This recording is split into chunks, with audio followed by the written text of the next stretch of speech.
Avec le 730 Fishing, Réa fait sa double révolution. Un modèle à prix doux, affiché autour de 75 000 € avec 200 chevaux, et le premier timonier du chantier français à être proposé avec une motorisation hors bord.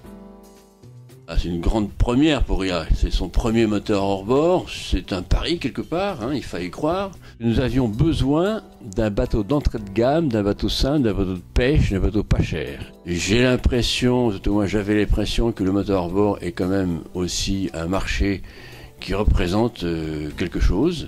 Et l'idée c'était de faire avec la même carène une version inboard et une version hors bord.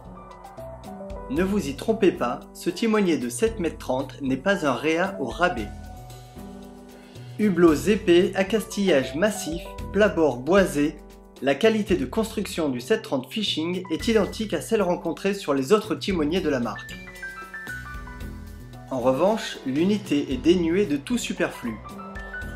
Excite les menuiseries dans la timonerie, qui est ici réduite à sa plus simple fonctionnalité. Pour le reste, c'est un Réa. Le 730 Fishing offre la possibilité d'échouer et de passer une nuit à bord. Il présente un cockpit dégagé et sécurisant qui dissimule de volumineux compartiments de rangement. Enfin, porte-canne, vivier, bac à poissons et commande trolling valve de série feront le bonheur des pêcheurs.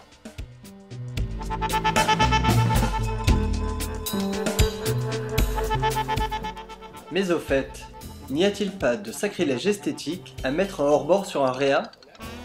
Le moteur est bien intégré au bateau, moi ça ne me choque pas. Alors que je suis un puriste, mais le moteur hors-bord vraiment ne m'a pas choqué du tout et je pense qu'il y a pas mal d'avantages pour certains clients, pour certaines navigations, pour des questions d'échouage, pour des questions de budget aussi. Le moteur hors-bord peut être une bonne alternative à tous les bateaux. Côté motorisation, la version hors-bord devrait être proposée avec des puissances allant de 150 à 225 chevaux, tandis que la version inboard est proposée avec une motorisation unique de 200 chevaux Nani diesel.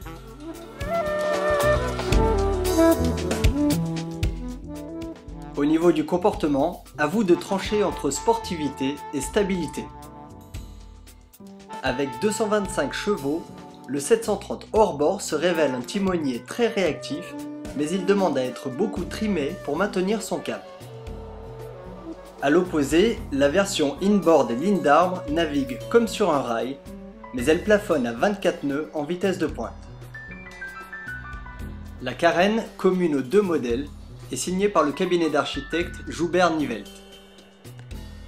Elle défléchit parfaitement les embruns et assure un passage tout en douceur dans le clapot et au croisement des vagues de sillage.